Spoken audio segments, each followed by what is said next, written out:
નમસ્કાર મિત્રો, ચટાકો કાર્યક્રમમાં વધુ એક એપિસોડમાં આપનું સ્વાગત છે અને હું છું આપની સાથે વહી.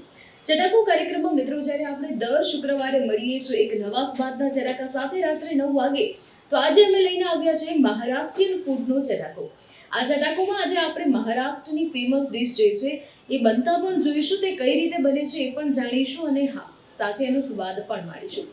એક ક્લાઉડ કિચન જે છે આપણે ત્યાં આવ્યા છે અને ક્લાઉડ કિચનનું નામ છે શિવશાહી મહારાષ્ટ્રીયન કિચન. હવે આ કિચન જે છે એની શરૂઆત કઈ રીતે થઈ, શું છે અહીંયાની જર્ની અને કઈ રીતે અહીંયા લોકોને ફૂડ સર્વ કરવામાં આવે છે અને ક્લાઉડ કિચન કેમ કહેવામાં આવે છે એ જોવા માટે જોડાયેલા રહો ચટાકો કાર્યક્રમમાં. મહારાષ્ટ્રની વાનગીઓ બનતી જોઈએ અને સાથે માણીએ સ્વાદ મહારાષ્ટ્રીયન થાળીનો. કોરોના મહામારીમાં શરૂ કરેલ નાનો બિઝનેસ એ આજે ક્લાઉડ કિચન બની ગયું અને લોકોનો સારો પ્રતિસાદ મળતા અશ્વિનીજીએ પોતાના ઘરે જ ટેરેસ પર એક નાનકડું કેફે જેવું સેટઅપ રેડી કર્યું, જેનો જોરદાર પ્રતિસાદ તેમને મળતો થયો અને આજે મોટી સંખ્યામાં લોકો અહીંયા મહારાષ્ટ્રીયન ફૂડનો સ્વાદ માણવા માટે પહોંચે છે. અહીંયા એક ડીશ જે અમને બહુ જ ઇન્ટરેસ્ટિંગ લાગી એ છે થાલીપીઠ, જે દેખાવામાં તો તમને થેપલા જેવું જ લાગશે, પણ એ થેપલા નથી. તેની બનાવવાની રીત પણ અલગ છે અને તેને અંદર ગળપણ જે છે એ ઉમેરવામાં નથી આવતું. થાલીપીઠમાં બહુ જ બધા શાકભાજી ઉમેરવામાં આવે છે અને હા, આ થાલીપીઠ જે છે એ ઘઉંના લોટમાંથી નથી બનતું. તેના માટે એક અલગ લોટ જે છે એનો ઉપયોગ કરવામાં આવે છે. એની પ્રોસેસ પણ ખૂબ લાંબી છે. પહેલા મિલેટ્સ જે છે એને શેકવામાં આવે છે અને એ શેકેલા મિલેટ્સ જે છે પછી એનો લોટ જે છે એ દળાવવામાં આવે છે અને તેની અરોમા અને તેનો ટેસ્ટ જે છે એ એકદમ વધી જાય છે. થાલીપીઠને ઠેચા સાથે સર્વ કરવામાં આવે છે અને તમે મહારાષ્ટ્ર બાજુ જશો તો આ ઠેચા નામ તમને સાંભળવામાં આવશે જ આવશે.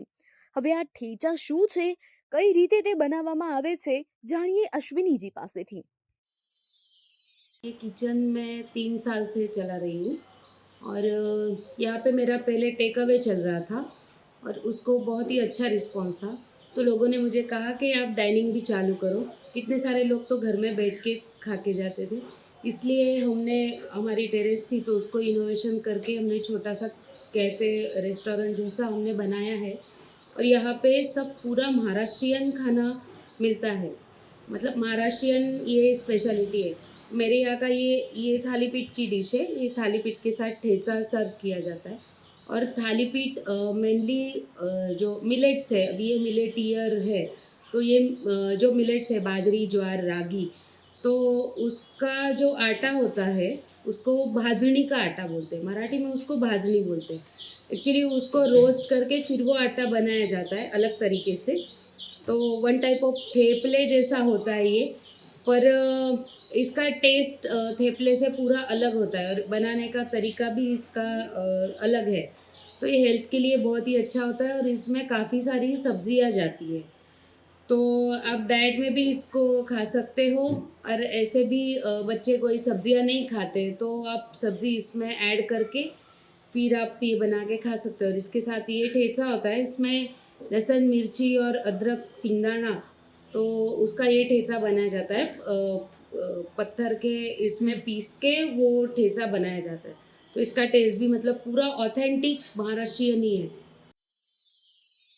અમે પણ અહીંયાના થાલીપીઠ ટ્રાય કર્યા ઠેચા મરચા સાથે, જે ખાવામાં થાલીપીઠ તો એકદમ ક્રિસ્પી છે અને ટેસ્ટમાં પણ જોરદાર છે.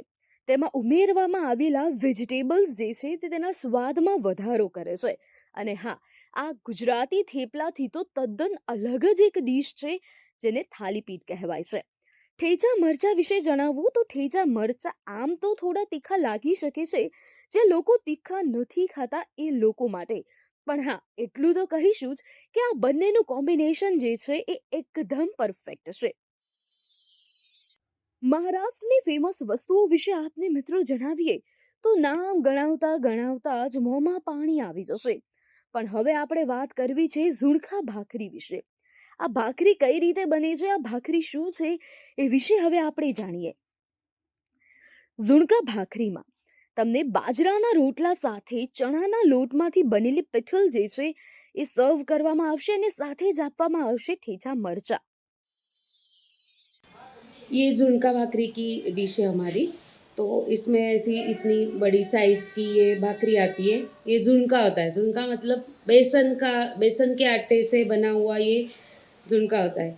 ये आप प्याज का भी बना सकते हो, या अभी ठंडी का सीज़न है तो ग्रीन प्याज आती है तो उसका भी ये बनाया जाता है। फिर इसमें भी कोथिंबीर डाल के ऑथेंटिक तरीका इसका ऐसा है, जैसे पुराने ज़माने में खेतों में काम करते थे तो फटाफट ये बेसन की सब्ज़ी और ये भाकरी बना के वहाँ पे लेके जाते थे। फिर इसके साथ ओनियन भी सर्व किया जाता है और इसको ये खाते हैं। तो ये मैंने सूखा बनाया है। और इसका जो थोड़ा लिक्विड फॉर्म में होता है उसको पिठला बोलते हैं। पिठला और भाकरी। तो इसके साथ भी ठेचा सर्व किया जाता है। और जनरली भाकरी को घी लगाया जाता है, पर मराठी लोगों में भाकरी को घी नहीं, इसको लहसुन की चटनी से मतलब इसके ऊपर डाली जाती है और सर्व किया जाता है। ઝુણકા ભાખરીના સ્વાદ વિશે કહીએ તો નોર્મલ બાજરીનો ઘીવાળો રોટલો, ક્યાંક તો વઘારેલો રોટલો આપણે સૌએ ખાધો જ છે. પણ હા, મેં તો પહેલી વખત બાજરાના રોટલામાં લસણના વઘારનો સ્વાદ માણ્યો, જેને તો આના સ્વાદમાં જ વધારો કરી દીધો. અને હા, આ જે કોમ્બિનેશન છે એ એકદમ પરફેક્ટ છે. આપને ઝુણકા ભાખરી જે છે એ પિઠલ સાથે સર્વ કરવામાં આવે છે અને સાથે જ ઠેચા મરચા છે, ડુંગળી જે છે, મરચા તે આપને આપવામાં આવે છે. કોથંબર વડી, આ નામ તો આપણે લોકોએ અઢળક વખત સાંભળ્યું છે. અને હા, હવે આ કોથંબીર વડી વિશે મિત્રો આપને જણાવીએ તો આપ આ વસ્તુ જો ટ્રાય કરશો ને તો તમે ફરી ફરી અને પાછા અહીંયા જ આવશો અને કોથંબરી અવશ્યથી ખાશો. કોથંબીર વડીમાં ચણાના લોટમાં કોથમીર, તલ અને તમામ પ્રકારના મસાલા જે છે એ કરવામાં આવે છે. અને હા, જેમ ઢોકળા જેવું ખીરું બનાવીએ છીએ તેવું જ ખીરું બનાવી અને તેને ઢોકળાની જેમ સ્ટીમ કરવામાં આવે છે. સ્ટીમ કર્યા બાદ તેને કટ કરી અને સિંગ તેલમાં તળવામાં આવે છે. અને તે બાદ જે કોથંબીર વડી બને છે તે એકદમ ક્રિસ્પી હોય છે. તેને આપ સ્ટીમ કરેલું પણ ખાઈ શકો છો, પરંતુ હા, તળિયા બાદ તેના સ્વાદમાં વધારો થાય છે. कोथिंबीर वड़ी तो मतलब महाराष्ट्र की सबसे स्पेशल आइटम है कोथिंबीर वड़ी। आप तारक मेहता के ज़रिए सबको कोथिंबीर वड़ी का नाम तो सबने सुना ही होगा। तो कोथिंबीर वड़ी में कोथिंबीर ज़्यादा होती है और बेसन का आटा यूज़ किया जाता है और उसमें तिल और जो अजवाइन डालते हैं उससे उसका टेस्ट बहुत ही अच्छा आता है, एकदम क्रिस्पी होती है। और इसको हम कोथिंबीर और पुदीना की चटनी के साथ मैं सर्व करती हूँ जी। और ये भी टेस्ट में बहुत ही अच्छी होती है। बेसन के आटे में सब डाल के फिर मतलब कोथिंबीर वगैरह ज़्यादा कोथिंबीर होती है और आटा कम होता है। फिर अजवाइन, तिल और लहसुन, मिर्ची, अदरक की पेस्ट वगैरह डाल के उसको आटा भिगोते हैं और जैसे हम ढोकला लगाते हैं वैसे स्टीमर में इसको स्टीम करने के लिए रख देना है 5-10 मिनट।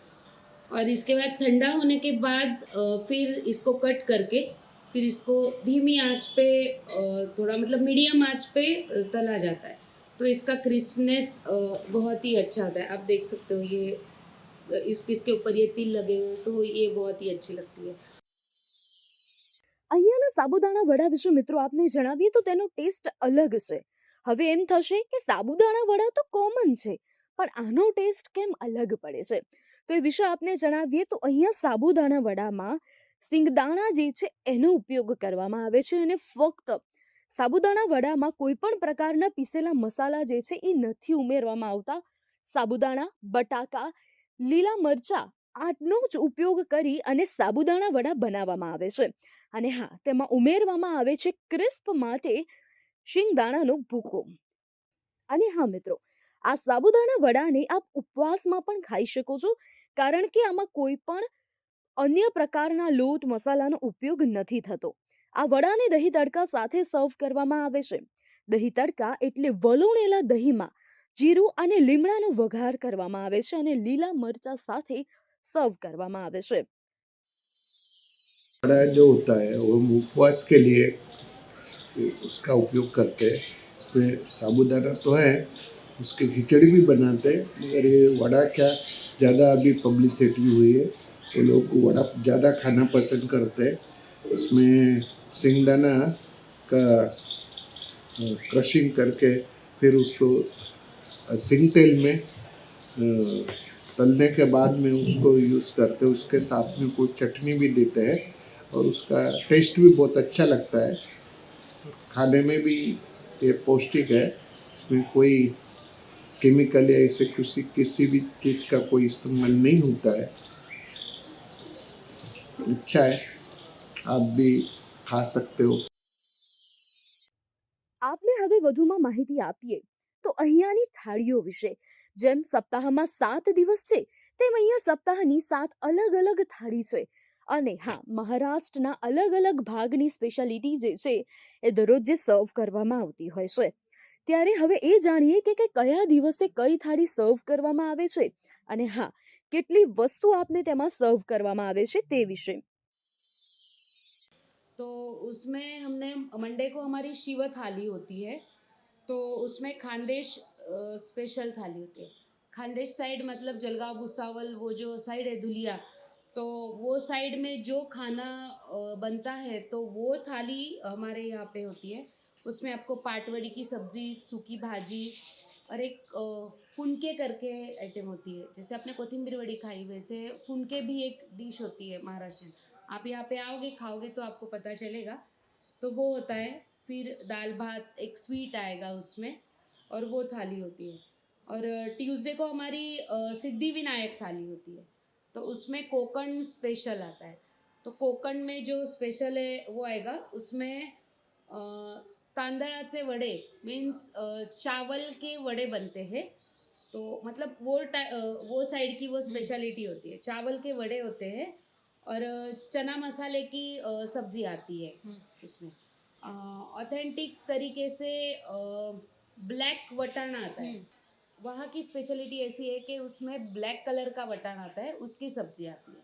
वो नहीं हो तो देसी चने की सब्जी भी चलती है। फिर उसके साथ हम दाल भात फिर मोदक, रागी के पापड़, वो भी हम सर्व करते हैं। वेनेसडे को हमारी होती है सोलापुर स्पेशल थाली, विठू माउली स्पेशल। उस थाली का नाम है विठू माउली थाली। तो उसमें हम सोलापुरी ज्वार की भाकरी देते हैं, फिर पिठलं, भात, ठेचा, अ, फिर वो वड़ी की सब्जी मतलब सांडग्याची भाजी मराठी में बोलते हैं, वो होती है। मूंग की दाल की भजी होती है, फिर खीर, ऐसे सब वो थाली में होता है। फिर गुरुवार को थर्सडे को हमारी होती है गुरुदत्त थाली। तो उसमें मराठवाड़ा स्पेशल, मराठवाड़ा साइड मतलब औरंगाबाद वगैरह वो जो साइड है वो मराठवाड़ा साइड है। तो वहाँ पे जैसे हमारे यहाँ की दाल बाटी होती है, तो वहाँ पे उसको वरण बट्टी बोला जाता है। तो वो बट्टी बनाने का तरीका भी उनका अलग होता है, दाल बनाने का तरीका भी उसका अलग होता है। तो वो थाली, और रवैये की सब्जी मतलब वांग्याची भाजी मराठी में उसको बोलते हैं, वो आ जाती है। फिर फ्राइडे को हमारी होती है महालक्ष्मी थाली, कोल्हापुर स्पेशल। तो उसमें कोल्हापुर स्पेशल अक्खा मसूर जो बोला जाता है, अक्खा मसूर की सब्जी होती है, या फिर सेव की सब्जी होती है। सेव टमाटर नहीं, सेव की अलग से तीखी वाली सब्जी होती है। फिर सूखी भाजी, दाल भात, वो सब आता है। सैटरडे को हमारी होती है गजानन महाराज थाली, जो विदर्भ साइड की स्पेशल होती है। इसमें हम झुणका भाकरी, फिर नागपुर का स्पेशल होता है गोले भात, वो होता है, तो वो हम रखते हैं। फिर कढ़ी तड़का होता है, कढ़ी गोले होते हैं। संडे को हमारी होती है जय मल्हार थाली, जो पूना की स्पेशल है। तो उसमें पूरी पूरन पोली की थाली होती है, कटाची आमटी, फिर वरण भात, पूरन पोली, चपाती, बटाके की सब्जी, ऐसे सब वो पूरी थाली पे। ऐसे हमने ये पूरे वीक के हमने मेन्यू करके रखे हैं। और यहाँ पे सब खाना यहाँ पे फ्रेश ही बनता है। तो आपको यहाँ पे आना हो तो हमें आधा या 1 घंटा पहला कॉल करके आपकी मतलब जो ऑर्डर हो वो आप कंफर्म करके फिर आप आ सकते हो। क्योंकि यहाँ पे सब जो बनता है वो गरम बनता है। महाराष्ट्र रेसिपी में जो भी पदार्थ आते हैं वो सब ये बनाते हैं। उसमें पाव वड़ा, रसा वड़ा, थालीपीठ, ये तो थालीपीठ तो आ ही गए, पूरन पोली आती है, मोदक आता है, गणपति के दिनों में जो मोदक बनाते हैं वो मोदक बनते हैं। अरे हमारे बहुत से आइटम्स है, सब ये बनाते हैं। मेरा नाम खुशी है और मैं शिवशाही किचन से हमेशा वड़ा पाव मंगाती हूँ। मुझे वो बहुत अच्छा लगता है, उसका टेस्ट सबसे अलग है और यहाँ की कॉस्मेटिक रेटिंग भी बहुत अच्छी है। मैंने जब भी ऑर्डर किया है तो हमेशा वो स्पाइसी और हॉट ही होता है, क्योंकि वो बहुत ही अच्छा बनाते हैं और एकदम फ्रेश होता है उनका खाना। मेरा नाम विद्याबेन है और मैं यहाँ यहीं पे सामने रहती हूँ और यहाँ के वड़े अच्छे हैं, साबूदाना वड़ा अच्छा है इनको, टेस्टी है और घर जैसा है, ऐसा कोई बाहर जैसा नहीं है, अच्छा स्वाद भी सब में अच्छा है, फ्रेश है एकदम, कोई ये नहीं, मस्त अच्छा सब घर जैसा ही बनता है। घर में अपने कैसे बनाते हैं उस तरह से बनता है। 10 में से 10 दूंगी मैं तो, क्योंकि इनका एकदम घर जैसा है, એટલે कोई ऐसा कॉम्प्रोमाइज़ है नहीं इसमें। મારું નામ કૃપાલજી, અહીંયાનું ફ્રેન્કીને બર્ગર બહુ સારું આવે છે, ફ્રેશ હોય છે અને બહુ ભાવે છે. મારું નામ વસંત છે, અહીંયાના વડાપાવ બહુ સારું આવે છે, તો મેં એક વખત ટ્રાય કર્યું હતું તો મસ્ત હતું વડાપાવ. મારું નામ સૌરવ છે, અહીંયાના કોથમીર વડી બહુ ફેમસ છે, મેં ખાધેલું છે, અહીંયા ફ્રેશ અને સારું બનાવે છે. આ હોટલની સ્થાપના બી નથી ને એના પહેલાં એ ઘરે બનાવતા હું લઈ જતો. મારું નામ હર્ષવર્ધન સિંહ છે, મને અહીંના આલુ પરોઠા બહુ ભાવે છે અને ફ્રેશ બધું મળતું હોય છે, અને એકવાર મારા ભાઈબંધની અહીંયા પાર્ટી થઈ છે અને બધું ફ્રેશ અને અહીંયા પાર્ટીને બધું મળે છે। मुझे इसके अंदर सबसे ज़्यादा वो जो आपने अभी थाली पीठ ट्राई किया तो वो बहुत ही पसंद है, क्योंकि वो एकदम फ्रेश होता है। और सोल कड़ी भी बहुत पसंद है, क्योंकि मैंने एक बार ट्राई किया था तो मुझे इतनी पसंद आई थी कि मैंने बहुत ही ट्राई की थी, वो ऐसा बार बार ली थी मेरे माँ इनसे मांगा मैंने बार बार। सब आइटम गरम हाँ, बहुत सब आइटम बहुत गरम गरम आती है। साबूदाना वड़ा भी मुझे बहुत ही पसंद होता है। તો મિત્રો આ હતો આજનો વીઆર લાઈવનો ચલાકો કાર્યક્રમ। આવા જ કાર્યક્રમને જોવા માટે આપ અમારી વીઆર લાઈવની યુટ્યુબ ચેનલ, ફેસબુક ચેનલને અવશ્યથી સબસ્ક્રાઇબ કરજો। અને હા, આ વિડીયો આપને ગમ્યો હોય તો લાઈક, શેર, સબસ્ક્રાઇબ પણ કરજો। મળીશું આવતા શુક્રવારે એક નવા સ્વાદના ચટાકા સાથે। ત્યાં સુધી આપ જોતા રહો વીઆર લાઈવ અને અમને આપશો રજા। નમસ્કાર। ધ્વનિ મોદી, કેમેરામેન નયન રાઠોડ સાથે